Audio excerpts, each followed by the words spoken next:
Hello, friends, and welcome to the Time Is Now podcast. We are very honored to have this special guest with us tonight, author of Tobacco, Trust, and Trump, How America's Forgotten War Created Big Government, James C. Rumford Jr. So, let's get started. Thanks for joining us. Hello, everyone. Welcome to the Time Is Now podcast. I am Amy, and I'm joined here with my fellow co-host, Corey, sister in Christ. How are you, Corey? I'm doing great. How are you? I am good. I am excited because tonight we have a special guest with us. We are going to be joined by James C. Rumford Jr., and he is an author of the Tobacco, Trust, and Trump, How America's Forgotten War Created Big Government. Oh yeah, Corey has the book. I bought the Kindle version, and it's Your really best bet interesting. is to go onto Amazon.com under the Tobacco Wars and go buy it. I like the book, like the physical copy of a book. I highly suggest everyone get it, read it. So why don't we give Jim a call and get talking to him about his book, Tobacco, Trust, and Trump. Good. How you doing? Good. We're doing good. Thank Very you excited for wanting to come and to share your history and your ancestry with us, and we really appreciate that. But I just got done with your book today, actually, and it was I love it. I've never heard of the Tobacco Trust. Yeah, me either. I'm telling you, Excited to learn. I asked my mom, because I'm California born and raised, and so is she, and I asked her about the Tobacco Trust, and she goes, "Oh yeah, the Night Riders." I'm like, how come I didn't know about that? She knew. Yeah, she knew, and she's 62. So at least the California school system was teaching it somewhat at one point in time. And then when I went through it in the 80s and 90s, I didn't really learn about it, but I was surprised that she did. So, well, they've buried the history. They don't want it taught. And that's been going on for probably 30 years, 40 years. Dumb down the kids. Yeah. Tear down the statues, burn the books, get rid of history. And then, as Hitler said, give me your children for 10 years and I'll change the country.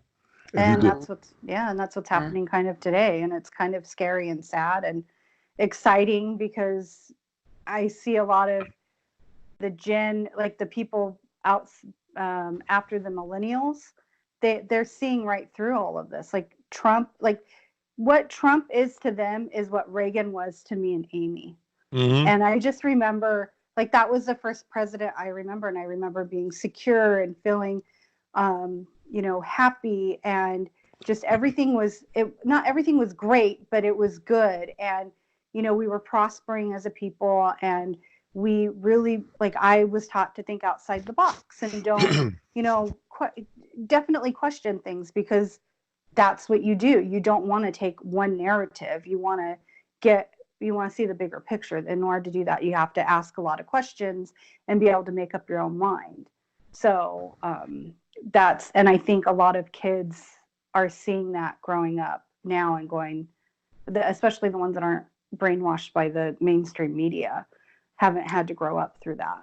Or the school systems. Yeah. The school systems are bad. Yeah. Grade school, junior high school, college.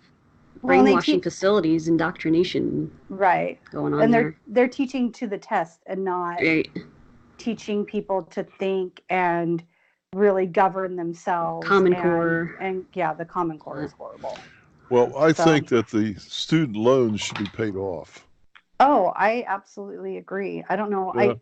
They should be paid off by the colleges that screwed them out of their education and gave them bogus degrees and dumped them.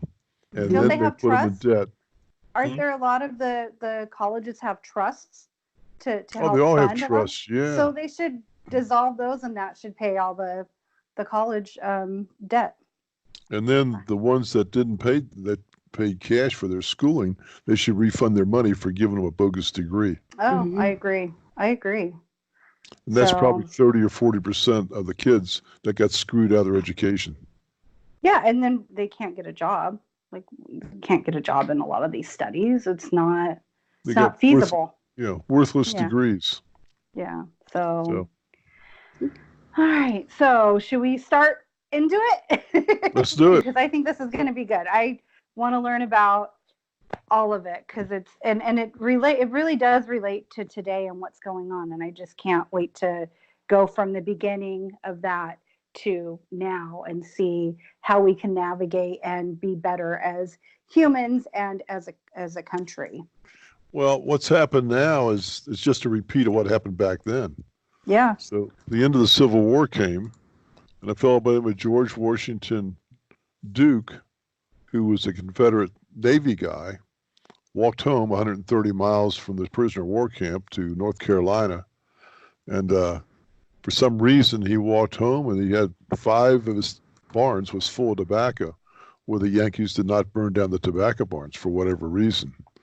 And so they started, now most of the soldiers would have to go back and start raising tobacco to try to get some money because that was the cash crop and it's pretty good. So he had a chicken coop. They started making tobacco products in the chicken coop. So very humble beginnings. Yeah. And so as things go along, you had a guy by the name of James Duke, better known as Buck Duke. His father always said, he can't be a son of mine. He's too mean and too awful to be a son of mine. But he then began to sell tobacco products in the States and also in Europe and Asia. And he created a monopoly. So he would buy up, like vertical integration, he would buy his competitors, and then he would then be a monopolist. And he controlled the tobacco market. But even back then, it was $1 billion market, back in the 1800s.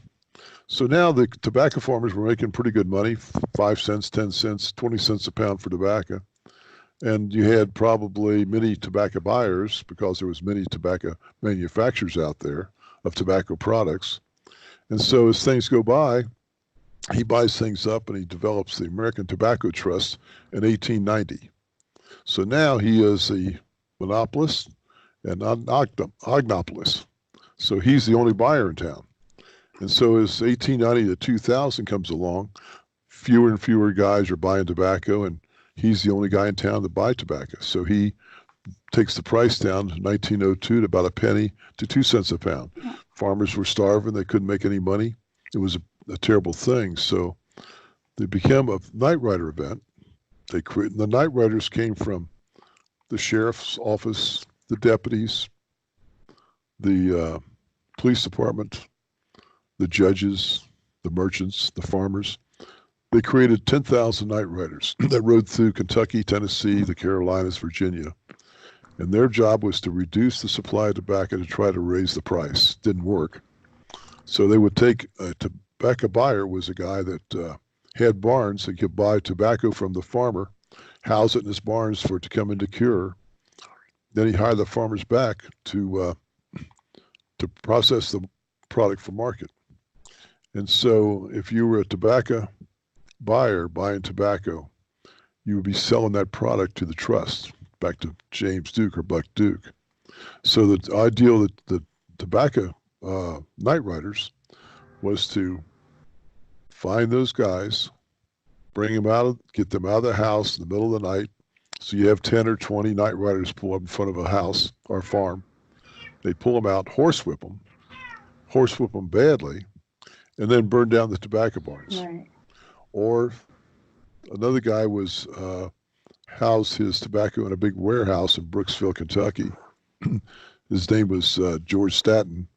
The night riders came to his place, pulled him out of his house at midnight, tied a rope to his feet, put the other end of the rope on the horn of a horse, drug him through town, took him out to where the warehouses were, stood him up, and burned down this tobacco warehouse.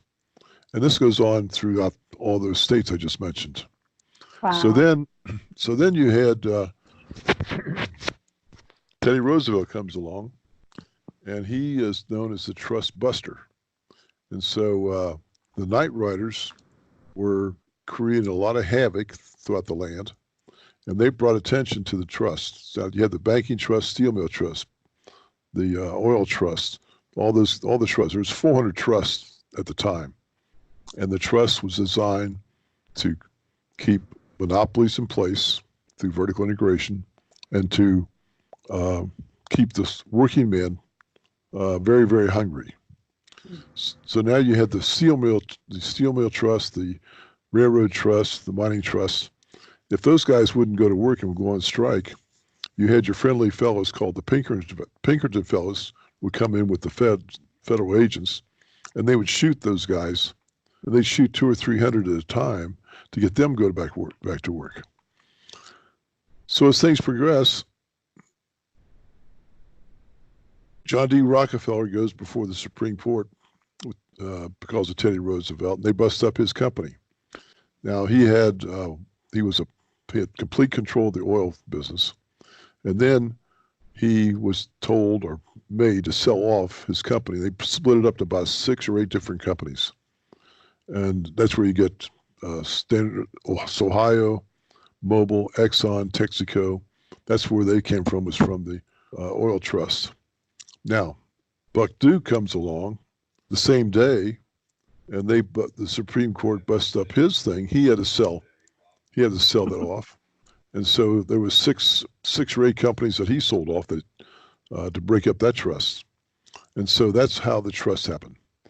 Then, after they're broken up, the rich guys, they say, "Oh my God, what are we going to do now?" So the Rockefellers, the Dukes, Vanderbilts, all the rich folks get on a train in the middle of the night in New York, go down to Jekyll Island in Georgia, and sit there for a couple of years saying, how are we going to control our money? And they created the Fed. It's called the Monster of Jekyll Island. So now they created the Fed and put the IRS in place, and that's how we got in the position we are now with the Fed, which is really an illegal operation. Do you think Trump's going to try to bust that up, or do you think that might be second term? Or if you fast forward to today, there's already investigations for Google, Facebook, Apple, and another one. So the FBI has 2 companies, and the Department of Justice has 2 companies. They're being investigated. And it's already been brought to people's attention that Zuckerberg and his monopolists of Facebook need to be broken up. Right. So now when you break up these monopolies into smaller segments, you prosper, because then you have young entrepreneurs coming in, buying these companies or taking them over. Well, they finally have a chance, right? They finally have a chance to be able to grow and be able to help others while helping themselves. So what happened, the reason that, say, Facebook got so big is these young guys were developing, these entrepreneur capitalist guys were developing their companies, and then Zuckerberg come along and offer them millions, a gazillion amount of money, and they would sell. And so he took that away. He paid them, but and they made a lot of money and they were happy, but you still are breaking the law, because the Sherman Antitrust Act of 1890 says monopolies are illegal. And those companies have been operating illegally now for 30, 40 years. Yeah. And that's where that came from. Now, Stephanie just told me that somebody's calling this new generation of monopolists the next industrial revolution. I never heard that before. Oh, I hadn't heard that yet either. Me either. But they're trying to justify that this high-tech companies are good for America or the world, but they're not. They're still monopolists. Yeah. So now... we need to have competition. We need to have, that's good competition is good. It always has been good. Well, right? if you have monopolies, they then have a focus on their wealth and their expansion. When you break them up into smaller companies, then you have a whole industry that grows exponentially. Right. So it's pretty important. Well, because I remember when Instagram was an up and coming. That was in 2011, and I only remember this because that was the summer that I had a heart attack at 33. Oh, it's too bad. And so sometimes things happen for a reason, and it's actually a good thing. Better to have it at 33 and be able to recover and bounce back than maybe when I'm twice as old or older than that. So I just look at it, it's a rebirth and Like, I have a pulse, I have a purpose, I'm supposed to be here. This is what I'm here to do, is to help people wake up and understand the severity of what the past happened, and how we're kind of, going into that now, and how can we break that. But I remember Instagram being a really cool thing, and it was like brand new, and then all of a sudden, like, not even a year or two later, it was like Facebook had bought them out, and I'm like, well, I don't know if I like that. I kind of like to have, I'd like to have them separate. Yeah, I don't want same. them to be one and the same. Like, what's the point of having Facebook and Instagram if it's the same company? It's the same thing, right? Yeah. Well, now, if you go back to where the Night Riders started, my great-grandfather's name was George Washington Jett. Now, back in the day, back in the 30s, after the American Revolutionary War, patriot families named their sons after George Washington. It'd be George Washington Jett, George Washington Jones, George Washington Bill. And so there's a lot of guys named that. So he was George Washington Kinney, and he was a tobacco buyer, selling to the trust.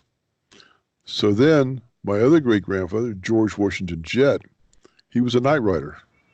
So he rode up in front of the house one night, drug him out of the house, horsewhipped him bad, which he never got over, burned down all our tobacco barns, and he was off. And the army sat on our land for about a year to protect the farm. When they broke ground in the morning, that night they were there to burn the place down and horsewhipping. So we have both sides of the family that I was involved in. And so as kids, we pull the scrapbook out from under the couch and open up the scrapbook and read this history of the stories about the violence of the time. Yeah. So I kind of grew up with it. Yeah. And I don't think people don't realize how, especially like when I was younger, when I was in 7th grade, I had a social studies teacher who knew survivors from the Holocaust that survived Auschwitz. And they came and talked to us. And to actually have someone be able to have that, like, you had the scrapbook and you had your grandparents and your parents, and be able to relay that history down. And it's just, I think that's such a benefit, because that's not only part of your history, but it's actually part of our country's history that isn't being taught or talked about, really, where it can be very beneficial in today's time, with how everything's going. Right. The liberals want history out of the classroom. I know. They want It's to control sad. the populace, and they want to turn us into Venezuela. Now, Yeah. it took Venezuela 100 years to go from one of the most prosperous countries in the world to what they are today. They started back in early 1900s, about the same period. And they are in bad shape today. It only took Yeah. Hitler 10 years to turn things around, to make it a socialist country and kill all those people. And then Russia, they killed the Tsar and the family in 1917. Then Lenin came in with his cronies, and they killed, the socialist people killed 100 million people in the 20th century, all in the name of socialism, because they want to control, they want to be the elitists, and everyone else should be their slaves. And that's what the Democratic Party is about, is to enslave the American people. Now, Amen. it's not working. It's not working now, because it's backfiring on what Trump's doing. Right. Trump's proposed great. a tax cut for the middle class coming up, and they wants to take the people making $30,000, I think, to $150,000, and make that a 15% income tax, which would give them probably 10 or 12% cut in their taxes. Nice. Would be very nice. Yeah, it'd And be then- very beneficial. And then same thing would happen that happened with Kennedy and with Reagan. The revenues stream goes up to the government. And then the biggest problem that the people have is, the Democrats have facing Trump, is that if this country becomes prosperous, which it is right now, it's going to get better. That means the American people are free. They're making money, they have money, and they can do a lot of things.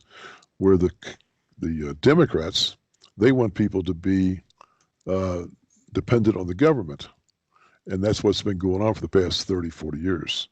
That's why that's how they got the black vote, keeping them enslaved in the projects. Right. So all this is going to be broken up and free, and we're going to have a great time. I know. I liked what like Teddy Roosevelt stood for, which was giving a hand up instead of a hand out. And that's basically teaching a person to fish as opposed to giving them fish for, every day. Right. And I like that because we should be helping each other, help themselves out of whatever it is, poverty, addiction, whatever it is, we should be helping to get them to be self-reliant on themselves and not dependent on anyone else. Because once we have that when you realize that you can be self-reliant, there's a lot of beneficial to that. You build your confidence, your self-esteem, all of that kind of goes in it, and you really want to work harder, and you realize, wow, I can do it. I could do more. If I could do this, I can do more. And what can I do more in this life for me and others? Because if I'm prospering, how can I teach others and let them, to prosper as well? It expands dramatically. Yeah. Get away from the laziness, like all these handouts that the Democrats want to say, oh, this will be free, that'll be free. And, people are become lazy, and they're on, you're talking about people being on the food stamps and But welfare and all that. That's what sells. Right, Yeah, exactly. That's what got Venezuela promotes started back in laziness. the. That's what got Venezuela started back in the early 1900s. Free stuff. My mom, when she was a single parent with me, she and this was in the late 70s, early 80s, she couldn't get welfare in LA County because she was too white. And so they told her go to Orange County, so which she did, and they gave her she was able to qualify. And you know what they told her? They told her, because she asked, hey, how do I pay this back? I know that this is going to be a temporary situation. So how does it affect me if I want to pay it back or whatever? They said, don't worry about paying it back. That's not anything you have to worry about. Be on it for as long as you want. Have more kids. Like they propagated that. And my mom's like, oh, and at like her early 20s, she's like, yeah, no, this is not good. If they're doing that they wanted it to be a lifestyle so people can, be hooked on that, to be on the government. Yeah. It became a lifestyle. Yeah. Yeah. Well, you take the story of the Night Riders. If you go across the country, almost every county in the country has stories like this, and they're everywhere. And that's why history needs to be brought back. Hopefully, the book being out there will promote history to come back in the school systems. Right. Because the Tobacco Trust and Trump, I mean, it was a little hard for me at first because it was laying the foundation. But once the foundation, I got it, I was able to breeze through it, and it was just like I couldn't get to the next page fast enough. And it's like I have to get up and go to work, and I'm like, I can't. I want to finish it. So it was, some of them I read the page a few times because I wanted to make sure I was absorbing everything because there was such good information. And I knew Teddy Roosevelt he was a Rough Rider, for Pete's sake. Good guy. He took no bull from anyone. He was the original Trump. Trump is kind of like our Teddy Roosevelt. Well, Teddy Roosevelt and Trump are very much alike. Yeah.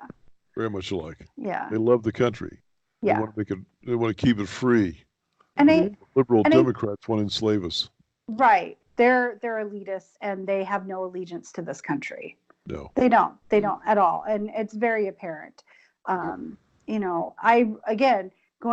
back to the 80s, and it was, I'd go to school and I'd look forward to saying my Pledge of Allegiance at school. And then we would always get to pick one song for the whole year that we would sing. And for whatever reason, we always sang, we loved, our class always picked My Country 'Tis of Thee, but it was always there was a very patriotic part of the day. And we learned about the California Gold Rush, and we learned about all the stuff that made our country. Yeah, there's some ugliness, but there's so much more. Like there's a lot of people rising up against the negative forces in the world.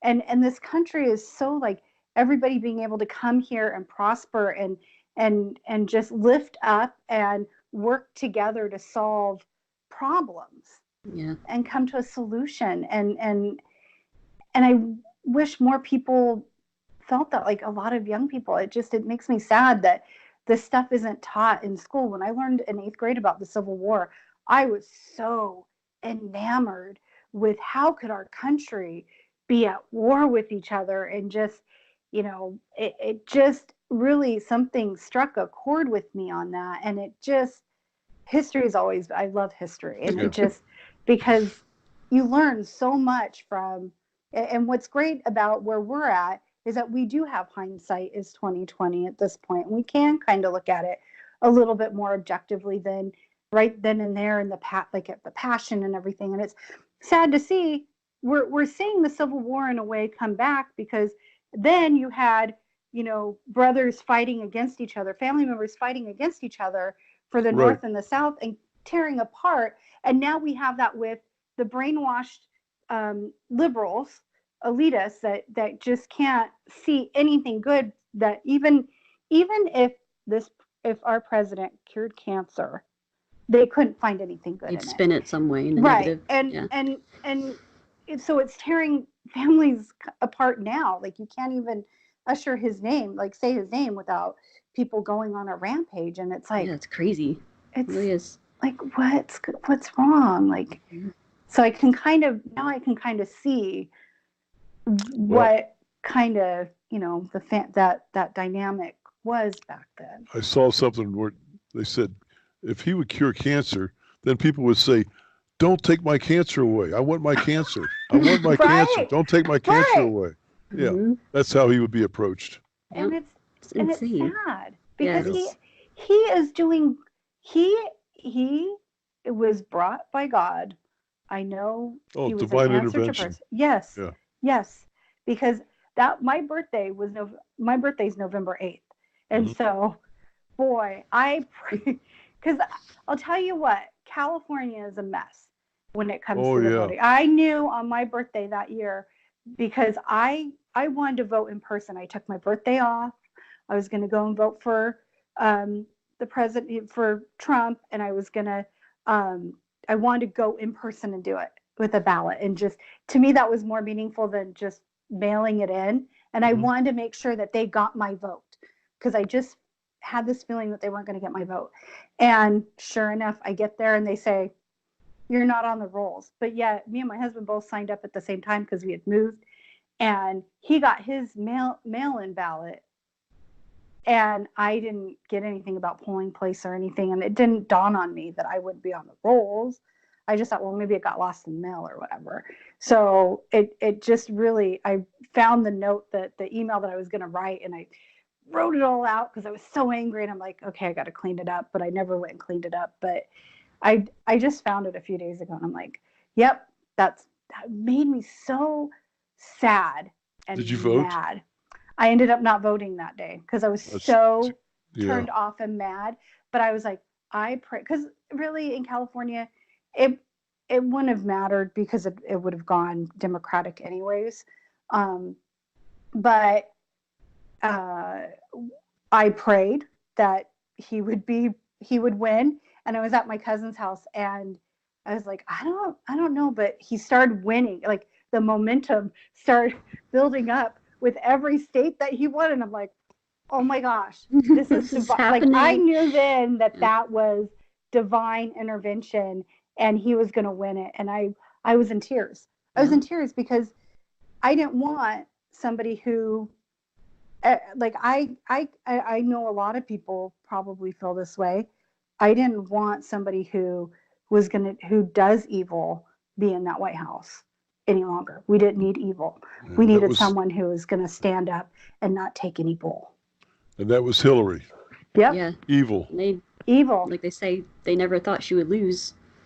That's right. They had a 16-year plan to just, we were on the verge there, about to go under. About to go over that cliff. Good. So Yep. You Obama divine set us up, intervention. and she was going to finish us off. yeah, Right. Yeah. So, and you got to go to the inauguration. Yes, So we how did. was that? How was That the was momentum? wonderful. How was all that? Oh, it's great. Yeah.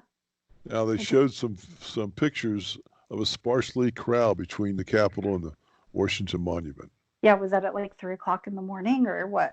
No, it was, I think, the morning before. And then Oh, if you look down the way, there's a 5-story building off to your right, and up on the when we were there, and we got there at 6 in the morning. You could see it was full of newspaper people, videos, cameras, all it was loaded. And the pictures they showed, there was nobody on the top of the roof. And oh, then Schumer started to speak about Obama, his great events. And what happened was there used to be uh, there was a wave of crowds. Started at Washington Monument, came all the way down to the podium of people booing in big waves as Schumer was speaking. You couldn't hear it on TV, but it was a real thing. But the Wow. place was packed. It was shoulder to shoulder, chest to back, all the way through. yeah, because he's the people's president. Mhm. Like Princess Diana was the people's princess. Mhm. He's the people's president. I mean, like he he is someone who, from the janitor to the CEO, and he knows all about a bit. He wants to get to know, what do you know? How can I, what's working, what's not working, so that way I can make my business, so I can make your life easier and better. How can we do that to make it run smoothly? Good. And that's someone we need in the office. That's with anywhere in any place.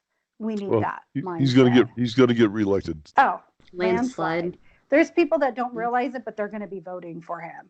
They Mhm. just haven't come to terms yet. This Yeah. whole impeachment thing is just, I mean, It's I'm It's not really really waking a unconstitutional. lot of people It up, is. I think. Yeah. People are It's a seeing show. through the It's a sham. show to wake people up. Hmm. That's how I look at it. I mean, there, just, I never thought in my lifetime I would ever see anything this historical, ever. No, And this is landslide, avalanche of historical stuff going on. That's Well, why they're doing everything they can to try to stop it. It's not that's working. right. The best is yet to come. Oh, yes, the Amen. Great Awakening. Yeah. We're in the Great Awakening. Yep. Yeah. And I love that because, oh, I don't know. Well, listen, your viewers can get more from on our webpage, Yes. thetobaccowars.com, or on Twitter at Tobacco Wars. It can be bought from I think I got Amazon. mine at Amazon. Yeah, I got mine at Amazon. Yeah, I got the And, Kindle version. Oh, did you? Yeah. Okay. We can't make any money on the Kindle version. Oh. Oh, no. Oh, no, sorry. Then my phone number is 937-416-6100 if anybody wants to call me Okay. and talk about it. Okay, great. Yeah, it's very interesting. Yeah, because I put together a slideshow, but I didn't know if we were going to need it or not. But I put together, like, I found the picture of the was it the dominating factors, the Rockefeller Morgan family tree. Mhm. Thought that was really interesting because they're all connected. They're all connected. They're all connected. Now I have a question, and I don't know if you know the answer because you, in your book, you talk about Carnegie, and was he a good man or was he gray or was he kind Carnegie of, had the steel mill trust, and he yeah, had steel mills, and they busted him up also. yeah, So he was kind of I think he was a brutal guy, but when he finally started to become giving his money away, he went and built all these libraries across the country and stocked them with books, and he gave away a lot of his money, which is a good thing. But that was his prerogative. He has the right to do that. The government Right. doesn't have the right to take his money, but he has the right to give stuff away. He was did an awful lot for the city of Cincinnati libraries oh, okay, back in the day. And so as a sixth grader out of Cincinnati, I toured the old library that he built in Cincinnati, and then toured the new library that was being built to replace it because you're going to tear down the Wow. old building. So that was my experience with Carnegie. so maybe at the end he became a little bit better. I don't know. It's I hard don't to know. tell what's in people's hearts, Yeah. And I don't know his Business. history. I don't know Yeah. his history. But Like to. Rockefeller, and yeah, that's something. I mean, when I was reading the book, I was doing some research on top of everything about, Teddy Roosevelt and just the Sherman Antitrust Act, and because when you talked about how they split up both the Duke and the Tobacco Trust, and then the Rockefeller Standard Oil Trust, and how it was done on the same day, and it just you end up going down rabbit holes sometimes where you're just like, let me be a sponge so I can absorb as much as I can, because this is some really good stuff that really does play today. I mean, I really do see Trump going in and he's cleaned up the swamp so far pretty good. I can't wait to see what else he has in store. A lot more to do. Oh. Now, the end of each chapter in the book is all the documentation. Yeah, I saw that. So it's well I'm like, documented. I appreciate that. I mean, it was a really good book, and we need to. I wish more people would be more interested in learning about this stuff instead of like stupid reality TV that we have. And, so the brain distract numbing, and dumb down. Yeah, and because we have some pretty awesome Americans in our lineage here, our ancestry. we so, sure do.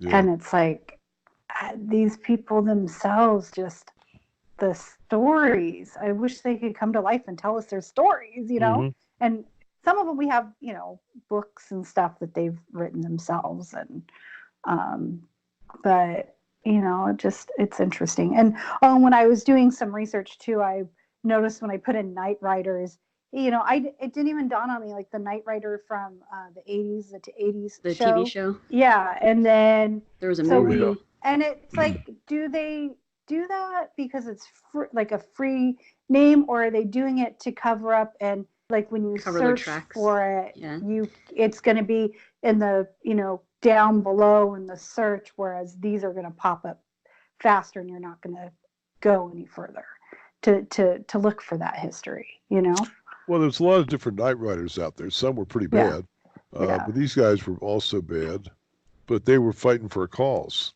Yeah. And so what it turned out to be is, because of what they did in those 6 years of war, the trusts were destroyed by the government and by Teddy Roosevelt. Teddy Roosevelt was the driving force, and that's what happened. Well, it's just too, like, sometimes I hate to say it, but you play you gotta it's like Trump with the tweeting, and he plays by the swamp rules in a way, because he's not going to, if you hit him, he's going to hit you back 10 times harder. And so it's kind of maybe the same instance of, well, he's not playing, like the Duke Trust wasn't playing by the rules, so why should we need to fight fire with fire, if you will. And so I can understand why they did that.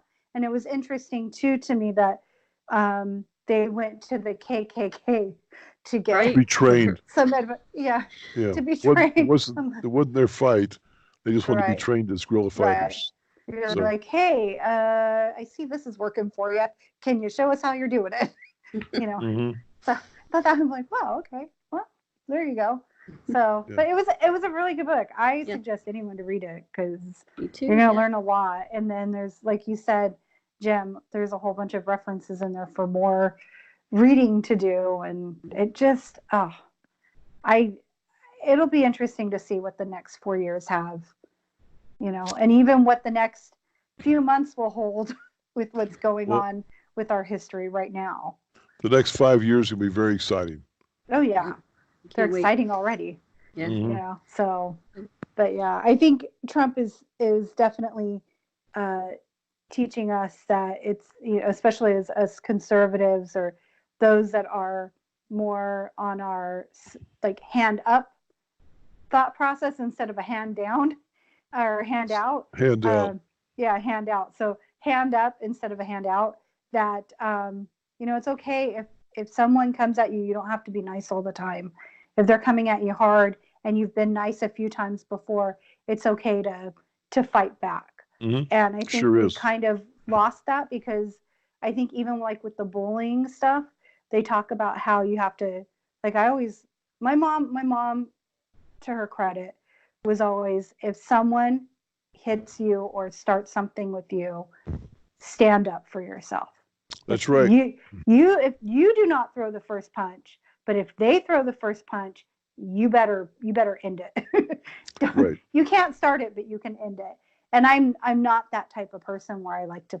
That's not my forte. I'd rather let's talk about this. Let's talk this out and find what our similarities are. But there's a way you can still be kind of firm with that as well. And it's nice to have someone finally saying, you can only be bullied for so long before you have to definitely stand up for yourself and finally punch back. And that's what he's showing us to do. Yeah, that's what the American people are going to do. Yeah, well, that's back. That's what we used to do, right? I mean, oh yeah. So, and now we're not taking it from anyone. We're making the deals where people are coming to the table and wanting to work with our country, and we're getting better deals. We're not going to be bullied into this climate change stuff and paying for that. I agree that I like the planting 1 million trees because the CO2 levels, they are high because maybe we don't have enough trees to take in the CO2 that we're breathing out. And then that way they can, filter that and make air. Yeah, they absorb the CO2 and give off oxygen. Yeah. Oh, what a thought. I learned that we learned that in science. I don't know where these other people probably 4th or 5th grade. Right. So I'm just like, I don't understand it. It's just interesting the way we're in the upside down world. But it was nice talking to you, Jen. Thank you for coming on and sharing. Good luck with your adventure.